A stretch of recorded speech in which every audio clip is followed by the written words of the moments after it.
Comme chaque année, la journée pastorale de l'enseignement catholique a rassemblé une multitude d'acteurs pastoraux venus de Meuse et de Meurthe-et-Moselle pour un temps de réflexion constructive. Cette année, nous avons décidé de porter une réflexion sur l'animation pastorale. D'ailleurs, on a intitulé cette réflexion « Penser la pastorale autrement ». Nos textes sont là, on s'appuie sur le texte Vatican II, sur le statut de l'enseignement catholique, mais on va dire qu'on va essayer d'en avoir un éclairage différent, c'est-à-dire vraiment en partant de la mission qui a été confiée par l'Église à l'enseignement catholique pour tous les jeunes, quels qu'ils soient. Pour cette session 2018, les participants ont réfléchi autour d'une question centrale, l'école catholique, une école différente. Elle a toujours un travail qui est un peu un travail de double fidélité. Elle doit être toujours fidèle à la mission qui lui est confiée, qu'elle ne s'est pas donnée elle-même. Et en même temps, elle doit rejoindre les personnes auxquelles elle est envoyée. Et donc, ce sont ces personnes qui aujourd'hui ont beaucoup changé, ont beaucoup évolué. On voit que les personnes qui font confiance à l'école catholique pour l'éducation de leurs enfants, ce sont des familles qui sont très diverses.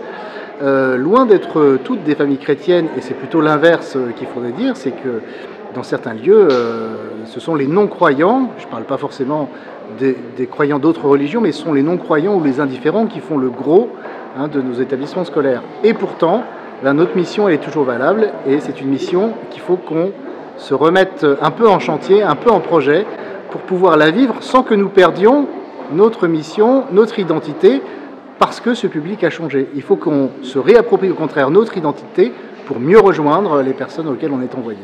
Au démarrage, avant la doctrine, il y a vraiment la rencontre avec Jésus et la fédération des apôtres et de la communauté chrétienne autour de lui. Je pense que c'est vraiment ce qu'on est appelé à vivre aujourd'hui, chacun en chemin avec ses convictions.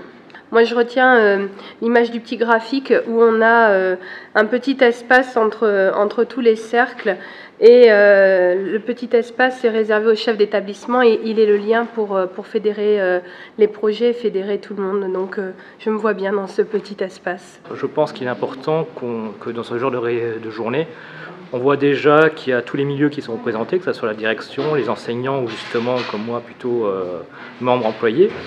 Ce qui est important aussi, c'est de voir le nombre, ce qui montre quand même un bon côté rassurant, qu'on se dise tous qu'on est quand même concernés dans nos établissements par et la mission pastorale et l'annonce pastorale. Maintenant, ce qu'on retient surtout de ce qu'on a parlé depuis ce matin, c'est est-ce que tout le monde peut s'impliquer, est-ce que tout le monde se sent impliqué justement dans la dimension pastorale d'un établissement. Je pense que si on fait le choix de travailler dans un établissement privé catholique, il faut au moins prendre conscience qu'on ne rentre pas parce que la lumière était allumée et que la porte ouverte, on rentre aussi pour donner un peu de soi. C'est ce qui marque la différence avec nos homologues du public ou autres même. Et surtout, ça montre aussi qu'on est soudés, qu'on forme une communauté et je pense qu'aujourd'hui, nos familles cherchent cela.